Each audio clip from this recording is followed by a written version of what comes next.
I'm Mike Cruz, manager of Greenpoint Fish Wholesale, and I'm here to show you how to fillet every fish.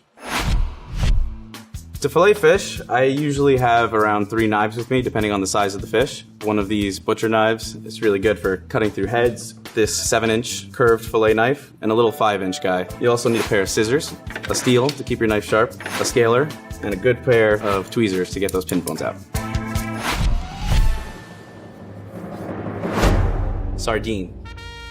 I think people kind of think of sardines as something Grandpa has in a tin tucked away and hasn't touched in like 10 years. Sardines require no tools to prepare. Any scales that you see on here are totally edible and are always served whole if they're fresh. So to prepare a sardine, you're gonna open up that gill plate, grab it from the gills and pinch them out. Once the gills are free, you'll grab it from the collar here, and without much pressure, it tears right off. So now, holding onto the collar and the gills, and using your finger to sort of open up the belly, you'll take out all the guts. As soon as you do that, the rib bones start separating on their own, and touching one side of the spine, you can use your fingers sort of like a knife and just run it straight down.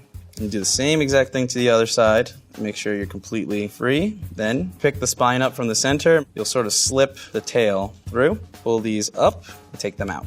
And then you will have a butterfly sardine. Porgy. Porgy is a classic East Coast fish. I always look at porgies as the pigeons of the sea, which is not a bad thing. I say that usually because they have some crazy colors in them when they first come out of the water. Lots of like purples and greens and blues. It's a classic like fish fry spot fish for sure. So to start, we'll grab our scaler, get that fin out of the way, start peeling scales back, making sure you're going diagonal against the grain of the scales from the tail towards the head, making sure you're getting everything out of the way that's gonna get in the way of your knife. If you have difficulty scaling these fish, just play around with the position of the scaler. I mean, it just kind of depends on the fish and how much trouble the scales are giving you. Skeletal structure is gonna be pretty basic. You pull this up, get right down underneath that collar, and come out. So you make your first cut at the head. Now, porgies can be skinny sometimes, so especially important to make sure that you are staying tight to the bones. Crack through the pin bones on the ribs, pushing down on them, and peeling the fillet back. Now, one thing I think people don't give porgy enough credit for is its fat content, and you'll feel it as you cut this, how oily the fish is. That's porgy fillet.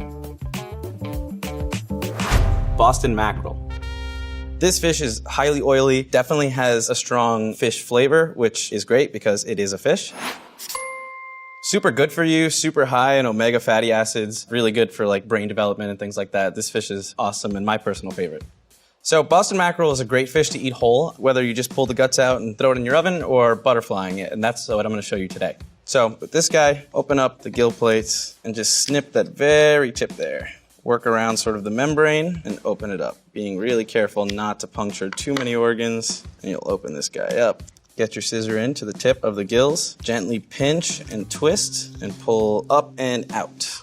And get a paper towel to clean off the insides. This blood is fairly strong flavored, so you don't want to have too much of it touching the actual fillets. So we'll start from the tail. Just stay on top of these small fins here. Make your first cut really shallow, making sure you're on top of the bones, opening up that belly cavity, just gently cracking through the rib cage, and following through to the other side, cracking the remaining pin bones. Once you have that side free, flip the fish over, starting from the head, and just using the very tip, just start cracking through those bones, and being careful not to cut all the way down through the skin. And then with your scissors, you'll cut right in the middle of the tail to get into the bones. And once you're here, you can just pull out and crack. Face the head away from you and just get right up against those ribs and just gently wiggle your knife underneath them. Same thing on this side, and just follow them, kind of pulling them away from the flesh as you do it. And with these guys, because their bones are so small and brittle, it's totally fine to leave the pin bones in and eat it as is. Bronzino. Bronzino is a farmed European sea bass, commonly eaten whole. Sometimes you see fillets. This, I think, is probably one of the best introductory fish. Super low maintenance. You can cook this any sort of way and it's probably gonna be delicious. Like with everything else, the scales need to come off. Another great way, actually, to scale a fish, if you're doing this in your house and you don't want to get scales everywhere, is to fill your sink with water and scale the fish underwater. And bronzino is a pretty buttery fish to fillet in that the meat kind of just wants to come off the bone. So when you're coming through the collar here, you really want to be gentle to only use the very tip of your knife. You don't want to put pressure and start puncturing any organs that might damage the flesh. So what you'll do is start your first cut towards the head and just very gently go down and just open up the spine. Except for where you have to come up to the ribs, you're going to want to put a little bit of pressure and just crack through them. And then go over very gently, being careful not to touch any organs and using small but smooth cuts and freeing up your fillet. And going on the second side, free up the collar. And when I go to my second position on a fish, I like to use the length of my blade to make that first cut. Just because the tail's a little skinnier, kind of wobbles a little bit while you're cutting it. And I'm pushing down on the ribs to flex them out of my way. Once those are free, you can pretty much put your knife in and just follow straight down. And you'll trim up that belly membrane. You'll have a nice filleted bronzino. Striped bass. So this is actually a farm-raised striped bass. Most of you that will be familiar with wild striped bass here on the East Coast are going to see that this is obviously very different. But with striped bass fisheries being at such critical conditions as they are right now, it's probably a pretty good alternative for us to start looking at farm-raised stripers. So with this fish, we're going to have to scale it. And with these fish particularly, you can clean up the collars, and those are delicious. And now we're going to gut this guy. Cut here, enter with your scissor facing up towards the collar and towards the belly. Cracking this open and just pinch the gills, not cutting through them. You're gonna twist and go up and out. And you should get most of it with it. And this guy, we'll just take a paper towel, clean the inside out. Now we're gonna cut this guy. Pulling taut, I'm gonna make a sharp angle cut, free up the collar, and then just gently come down on the back of the spine. Angling up to crack those pin bones and get through the belly. And the same thing to the other side. And actually just got stuck there. And a good thing to do when you get stuck actually, say you crack through the skeleton itself and you have half the fillet free and part of it's still sort of stuck on there, lift up where you're stuck and just get the very tip of your knife and just start scraping little by little until you get those bones free, pushing down and angling your knife towards the skeleton until you're freed up. And don't get too stressed, it's okay. Finish your cut. What I'm trimming away actually is essentially the stomach lining, which sometimes can be a bit tough. And as I mentioned before, these little collars actually make for some very delicious eating. If you broil them with a little bit of soy sauce or something like that, they're pretty much the spare ribs of the fish world. Sea bass.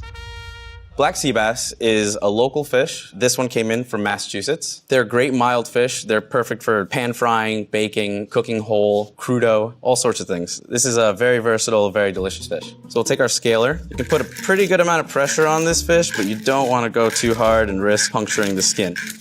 So you take your scissor, just make one cut, insert your knife, and just start to cut.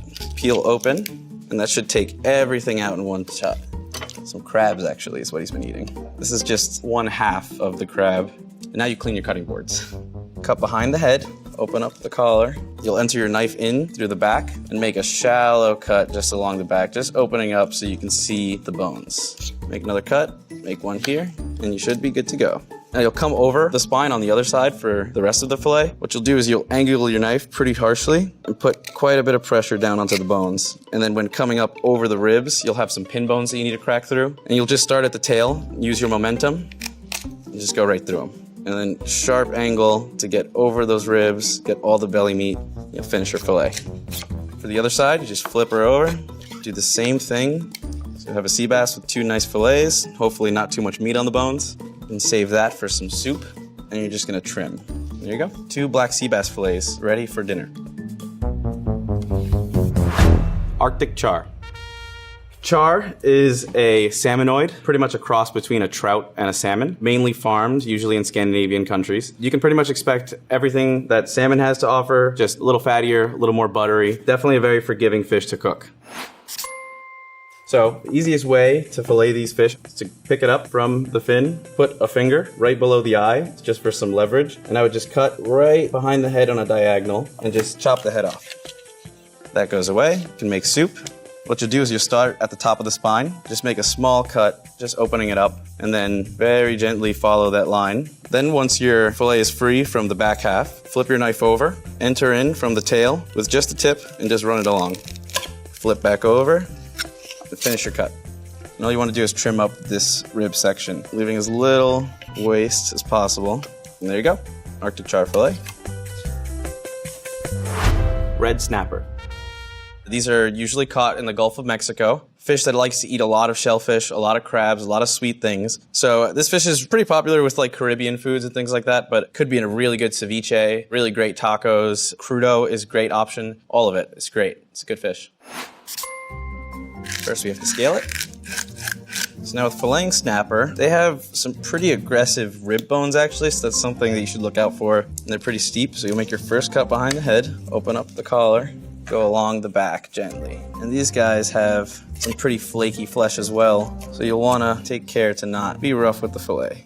And when you come to the ribs, the first one curves in slightly, second one follows, and then they become sort of normal. So you'll want to have that sharp angle, get that extra meat around that first rib, that second rib, and then just like normal. Just follow it down, finish out your cut. One thing that's going to make this even a little easier beyond having a really sharp knife is making sure that while you're cutting, you're keeping your knife clean. Any extra bits, scales, flesh that's on there, it's probably going to end up getting you stuck and ultimately damaging the fillet. It's red snapper. Catfish. This guy you usually see fried, blackened, some sort of pretty aggressive treatment. Trying to be nice to the fish. They come from some pretty gnarly waters sometimes, but ultimately it is a good thing that we're eating so much of them. They are an invasive species. They eat everything, and they're very, very resilient. Because of the waters they come from, you do not want to puncture the belly. You do not want the smell of catfish guts in your house. So for catfish, you'll make your first cut right in the back of the head, and then I like to put my knife in and feel where the base of the spine is and twist, and you'll make your first cut like that. And then really gently follow the back. And once you feel yourself get to the rib cage here on the top half, stop and start focusing on the rest of it. So you'll cut all the way down to the spine and free it up, going over to the other side, freeing all that up. And then when you come back and flip your knife over, stay tight to those ribs and sort of just raise the angle of your knife a little bit more until you're over them. And the meat becomes free at the top like that. Once this little section is free, you can flip your knife back over and you'll start to see the ribs. Once you see that, that's when you want to come in sort of a sharp angle, avoid everything in there, and finish your fillet. Other side is same, just a cut right here. And sometimes they have a pretty thick bone here along the top fin, and you'll have to angle up and sort of over that. Finish the rest of it, avoiding the belly and freeing it up. This is garbage. And now I like to switch to a slightly bigger knife to skin the catfish. So you're gonna wanna make a very slight incision here at the tail. And as you go in, wiggle, wiggle, wiggle, and start to make your knife as flat as you can so that you're up against the skin. Leaving a little bit of meat here at the end just for something to grab onto. And there's two ways you can skin these. You can either wiggle your knife, wiggle your knife, wiggle your knife, and hope for the best. Or one of the easier ways, you can grab onto that piece of meat that you left and pull the skin, leaving the knife stable. And as you go, you can twirl the skin around your finger, have some fun with it, and finish. And then you'll have skinless catfish fillets. Trout. Steelhead trout is a farmed species of fish rated green for sustainability. Very similar to a rainbow trout, maybe a little closer to salmon in flavor. They're strong flavored, fatty, really good for poaching, baking. Anything you do with salmon, you do with steelhead trout.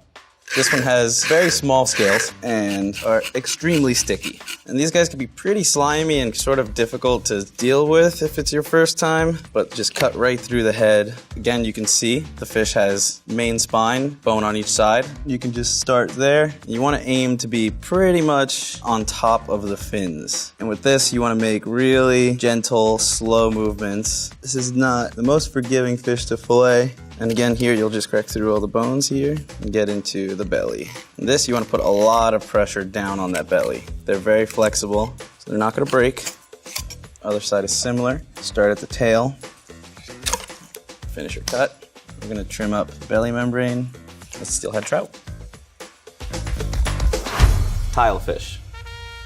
Tilefish is a deep sea fish, actually. They are predators for sure. They like to eat sweet things like clams, crabs. It gives a slight sweetness to the flesh. It's very similar to red snapper, actually. This guy's so nice, you actually don't have to scale these if you don't want to. If you plan on pan frying these fish, the scales actually puff up and add a nice crunchy element to the fish, so we're gonna leave this scale on. Make a tight cut, and following up along all the way to the head, pretty much right above the eye, cut through the collar. Now, because there's scales on this fish, it will be a little bit tougher to cut, so you'll just take it slow, make shallow cuts using momentum. And tile fish are a little unique in that most fish's pin bones just come to about the first quarter of the fish, whereas tile fish is pretty much the first half of the fish. So for cracking through the pin bones, you're gonna need some momentum. You'll start at the tail and sort of just run your knife up until you hear them all crack. And with bellies on these guys, their rib cage actually folds in quite a bit, so you'll want to just really slowly go along the belly until you start to see the skin poke through on the other side. And then you're going to want to go pretty sharp, get this extra meat that's hanging on there, and that should free up your first rib. Then you'll follow it down until it's all free, and then finish it. Same for the other side. Just finish off this side. Trim up that membrane, clean up your edges. There you have tilefish. Hiramasa. So hiramasa is mostly eaten raw. It's usually a crudo. It can be served in sushi applications. It's a really good, super firm, buttery fish. I would not recommend cooking it. I definitely think raw is the way to go for this fish. So we're just gonna cut some fillets. Now the gill plate on this guy is actually pretty easily defined. If you pull back, you'll see the gill plate rise up from the flesh. And that's exactly where you want your knife to go. And just go right straight down and just open up. And once I'm in, I'll just spin my knife and just get it right on top of the bones. Crack through the ribs here. And because this fish is so buttery, it also makes it pretty delicate when you're cutting it. Same for the other side. Just trim that away. And you'll reveal a really nice fatty belly that'll definitely rival most cuts of meat that you eat. That is a hiramasa. Pollock. Pollock is a fantastic substitute for cod. Everybody loves cod. It's like America's favorite white fish. But the fact behind cod fisheries is that they're not looking great and they're heavily controlled. More likely than not, when you go to a fast food restaurant or somewhere that's selling cod, is really probably selling this. Same family, super similar taste. No need to scale it. We're gonna take the skin off of this one. So these guys usually come guts out, so easy, clean up, and make your first cut. And once you get into there, you can see the head sort of follows this swoop. And even without cutting it, you can look at the top of the pollock and you can see that there's meat that kind of goes down two ways. You want to try and get into that. That'll give you a nice entry to your first cut. The pollock is slightly different in that top section of their bones don't really start until after the first set of fins here. So you want to take care to pay attention to where you're going because you can very easily damage the fillet. For the other side, you just do the same thing and just finish up trimming. The pollock skin is actually pretty tough, so it can handle this without cutting through. And you want to just start wiggling that skin and keeping your knife as still as possible. And you'll have nice, skinless pollock fillets. Salmon. Salmon is something that you'll see quite often poached or baked. Lends really well to pan searing though. It's awesome for obviously sushi, sashimi, things like that. With fillets, you're just gonna have your standard portion fillet that you're used to seeing in supermarkets. And with steaks, the bones stay in the steak. It just gives you so much more salmon flavor and it's just a fun way to eat them. So today we're going to cut some steaks. So to begin, we're gonna scale the fish. Take all these off. So to steak a salmon, first thing you're gonna wanna do, make sure you have no scales, make sure the fish is dry, making it easy to handle. You can get a good grip with a large knife that is sharp. Cut the head off.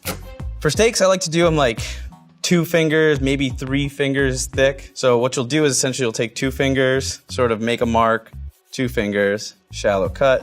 Same thing all along the whole fish. Also, you're gonna wanna clip any fins. So now for up here, it's a little bit easier to just finish that cut, just to free up your belly. So I'm just extending from that original cut we made, flipping my knife, and cut straight through. So once that's good, take your big knife. You're gonna go into that same spot that you originally made the incision, 1 cut down, and then on the way back, you're gonna wanna straight down. When you're going to finish that cut, put your hand flat with your fingers safely away, and just straight down. Last little cuts to make sure you're free. And if you have a little tail portion here, it's very easy to just fillet it up, have a little snack. That's a staked out salmon. Monkfish. So these fish lie at the bottom of the ocean, and they have a little angler on their head that they use as a lure to attract other fish. And they have massive mouths. I mean, if this guy had a head on, it would be the size of this board. So monkfish typically come head off. They are sometimes sold with the head on, usually by request so people can remove the cheeks. These fish have a prized liver, so you rarely see them with head on, rarely see them guts in. The fish pretty much has one bone going straight down, so some of this excess skin will just pierce it a little bit, just to get it out of the way because it is very tough. And all you have to do is line your knife up perpendicular with the spine, and you'll just make that first cut all the way down to your cutting board. Once you've touched that, you'll grab this fillet and just start going straight down, just following that spine. You can see how tough the skin is, it's slimy and it moves. Now for the other side, you'll just lay it flat down, remove any sort of extra organs that are on there. You'll hold from the excess skin and just put your knife flat against that bone and just follow it straight down. And you can see this fish is pretty much just one bone, no pin bones to worry about. So for the skinning, again, you just want to free up any extra skin here. And with this fish, you do not want to go all the way down to the skin. Between the skin and the flesh, there's a membrane that's actually pretty chewy. So you want to do your best to not get that membrane. So you're going to leave a little bit of meat on there, and you'll know if you get down to the skin because your knife is just going to slip right out. These fish are also known as the poor man's lobster. Texturally, it is sort of similar. It's meaty, it has a nice bite to it, and a sort of similar sweetness. Mahi-mahi. In the off seasons, they come head off. Usually they come head on. Heads are nice and square looking, kind of a goofy fish. Commonly used in fish tacos. Great applications also in ceviche and things like that. It's a pretty mild fish. There's not a ton of flavor going on. I mean, it's delicate, I would say, but kind of holds whatever sort of seasoning that you're going to give it. So we'll start from the head position. Mahi's fillets actually go all the way to the top of the head. So expose that collar and go all the way up. And when you go all the way up here, you're gonna wanna make sure you're not hitting bones and get all of those pieces of fillet. Despite this being sort of a weird piece, I mean, that's a whole portion of a taco right there. Their spine is pretty tall, so you're gonna wanna make sure that you expose it completely so you can see everything. Once you're at that point from the tail, almost a 90-degree angle, you're gonna come down, hugging that spine pretty tight. When you get to the ribs, you can kind of flatten your knife out slightly just to get through the pin bones, and then come right down and follow through. For the other side, you just do the same thing. And with these, you'll trim the belly. Not really looking to save too much of the belly here because of how thin it is, so you can kind of just cut. And mahi is typically eaten skinless. Fillets get in your way, you flip them up and get rid of the skin. You have two beautiful skinless mahi fillets. Skate wing.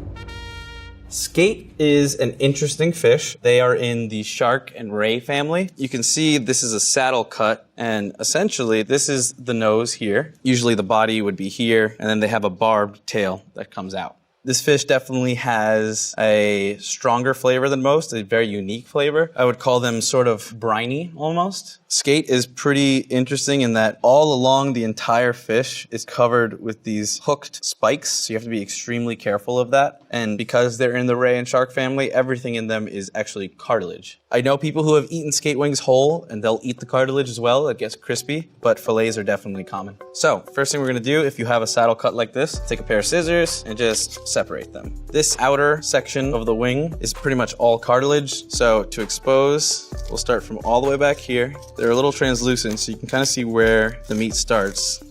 They typically have a pretty aggressive knuckle here, and this is gonna hinder you a little bit. So first, we'll take a bigger knife, make an incision here, and then you'll just give it a quick slap down and just free that off. Now, we'll flip the skate over. We're gonna put our knife straight down here, the tip of the wing, cut through some of the skin, and we're just gonna give it a quick smack. You don't wanna go all the way through the skin on the bottom, and it's just like skinning a fish. Slowly turn your knife so it's flat, then you're gonna wanna hold on here, being careful of any spikes that are on the bottom, and just wiggle. And we'll do the same thing, and just take it all the way. So this is a skate wing. You can take it like this, put it in a pan, sear it, bake it. But one of my favorite ways is to fillet it. Right along here, you'll feel the cartilage begins. You'll follow it up to where that knuckle was. You'll feel there, and it curves back down there. So with your knife, you're gonna make a score just right at the top where you felt that bone. Follow it all along. Do the same thing on this side. Follow it all along. Turn it away from you and just start your cut. Open it up little by little, and you just wanna stay hard on that cartilage, working in a semicircular motion, and then finish. Now the top side is usually fatter, so on the bottom side you'll take a little extra caution, make that score, and continue the fillet. And this, you don't have to worry about any pin bones or anything like that in here. This is ready to go. Skate fillet. Turbo. Turbo is a flat fish. They lay on the ocean's floor, cover themselves with sand, and these two eyes are used to pretty much look straight up while they're hiding to be able to catch whoever they're after. Turbo is great. Super buttery, not too heavy in flavor. They're meaty, and yeah, I would just consider them sort of a decadent fish. So what we're gonna do, we're going to start up here, cut behind the head, free up that meat, open up the belly, being careful not to puncture any organs inside. Along the center of the fish, you can see a depression, and that's where their spine lies. So what you'll do is put your knife roughly where you think that is, and just start cutting straight down. You can free up the tail here too, just to make it a little easier on yourself. And once you have a better bearing of where you are, put your knife in and just slowly start to flatten it out. You'll crack through some ribs here. Again, being careful not to puncture any organs. Even slide your finger underneath to just free up any membrane that's there. And you'll finish your cut, pressing pretty hard up against the bones to make sure you're not leaving anything behind. And finishing your cut like that. We'll flip it, and now you can see the other side of the spine. So you'll just get your knife in, sharp angle, cutting up through that. And then it's business as usual filleting this side. So here we'll spin it around. Cut up along the head, free up the collar, find that middle line here, start your cut, and we'll start removing from that side. And we'll finish this. The turbo, like all flatfish, will have a dark side and they'll have a light side, but there's no taste difference between the two. And these will be skinned. Try and get as close to the skin as possible on these. Wiggle. And now these do have pin bones in them, but what's great about flatfish is you don't need tweezers to take them out. You just feel for them and you just cut them right out. Now you have skinless, boneless turbo fillets. Fluke. Fluke is another flatfish, same sort of deal. They lie flat on the ground, eyes facing up. These fish are a little more predatory than turbo. They have some pretty aggressive teeth. These are usually served raw. They're great for baking. They're great for pan-searing. They have a sweetness to them, super white, translucent flesh.